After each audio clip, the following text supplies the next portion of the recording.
हल्दी घाटी का युद्ध इतिहास में हमेशा याद रखा जाएगा। हम राजपूत हैं। राजपूत झुकते नहीं, युद्ध करते हैं।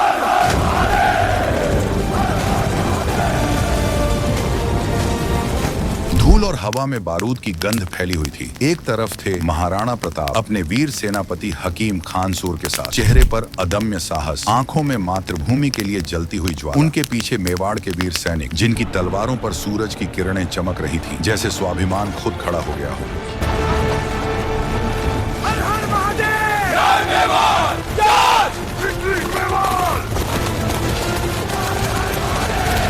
दूसरी ओर थे राजा मान सिंह अकबर की विशाल मुगल सेना के साथ।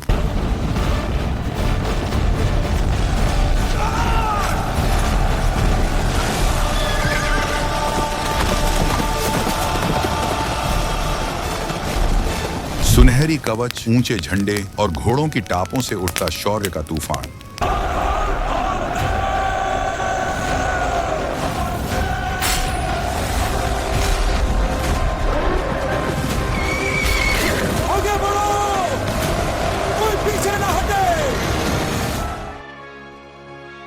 राजा मान सिंह, जो अंबर के वीर और गर्वीले राजपूत राजकुमार थे, उनका जन्म एक ऐसी वंश परंपरा में हुआ जो कभी स्वतंत्रता और शौर्य की मिसाल थी।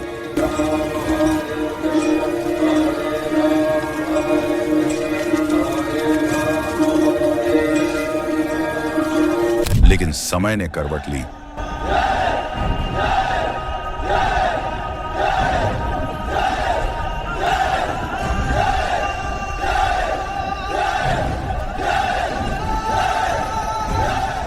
उनके दादा राजा भारमल जब अंबर के सिंहासन पर बैठे तो राज्य की शक्ति घट चुकी थी।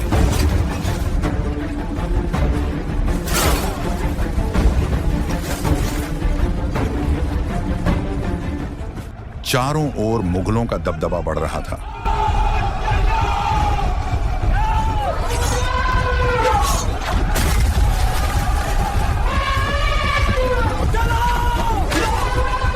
मुगल साम्राज्य की विशाल शक्ति के आगे अंबर की तलवार अब छोटी पड़ती दिखने लगी।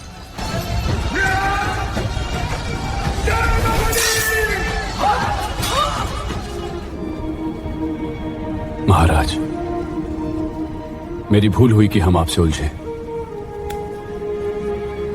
कृपया अपने सेनापति से कहें कि युद्ध रोक दें। हम सुलह चाहते हैं। राज्य को बचाने के लिए राजा भारमल ने एक कठिन और दर्द भरा निर्णय लिया। उन्होंने अपनी बेटी राजकुमारी जोधाबाई का विवाह सम्राट अकबर से कर दिया। सम्राट अकबर और राजकुमारी जोधाबाई की जोड़ी सदा सलामत रहे। बादशाह अकबर और जोधाबाई का विवाह होने के बाद अंबर का राज्य जैसे फिर से सांस लेने लगा। चारों ओर शांति और सुरक्षा का माहौल बन गया। हमारी राजकुमारी की वजह से हम आज सुरक्षित हैं। उन्होंने अपने साहस और बलिदान से पूरे राज्य को बचा लिया। आइए हम सब मिलकर उनका सम्मान करें।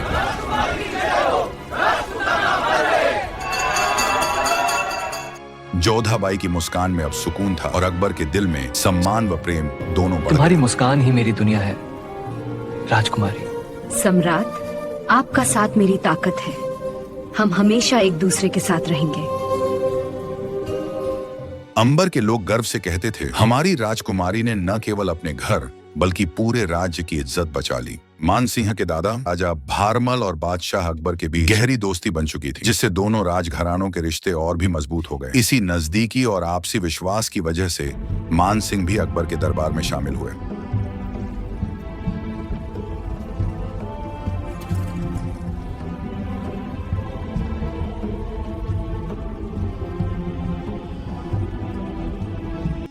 आओ मान सिंह, आज से तुम मेरे 9 रत्नों में से एक हो और मेरे राज्य के ताकतवर सेनापति।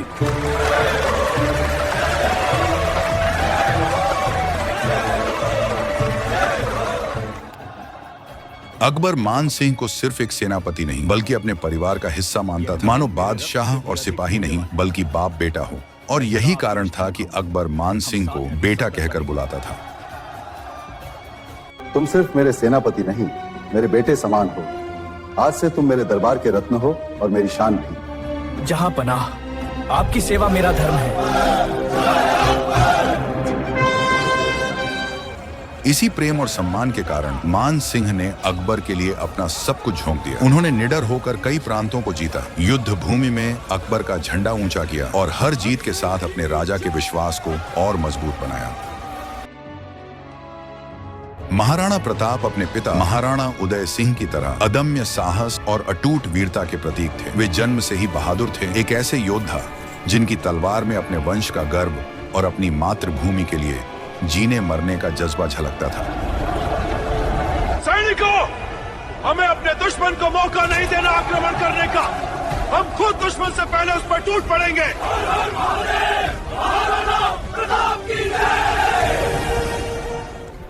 उनके हर युद्ध में उनके पिता की विरासत की झलक मिलती थी। वही निर्भीकता, वही पराक्रम और वही अटूट देशभक्ति जिसने मेवाड़ को अमर बना दिया।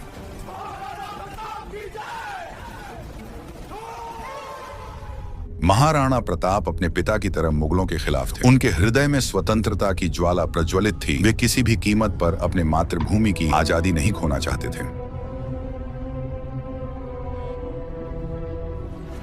लेकिन जब उनके चचेरे भाई मान सिंह मुगल बादशाह अकबर का प्रस्ताव लेकर उनके सामने आए,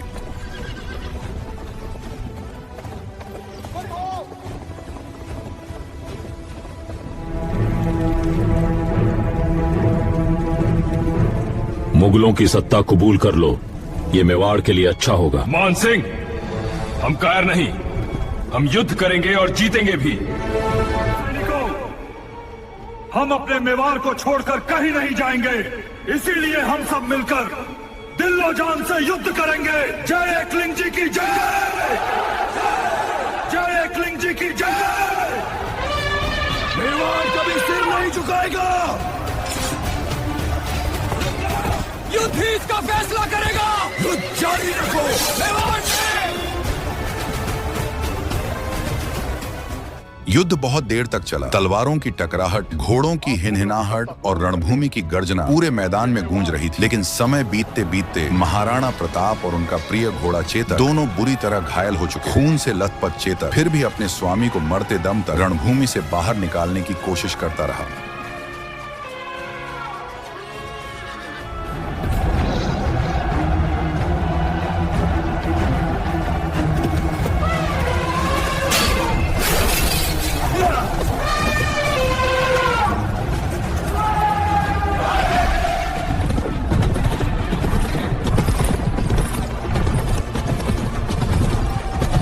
महाराणा प्रताप कभी पीछे नहीं हटते और सिंह हमेशा सामना करते हैं।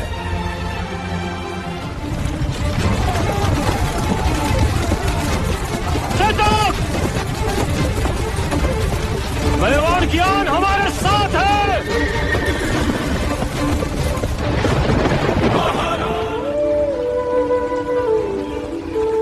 अब मैं अकेला हूं चेतक।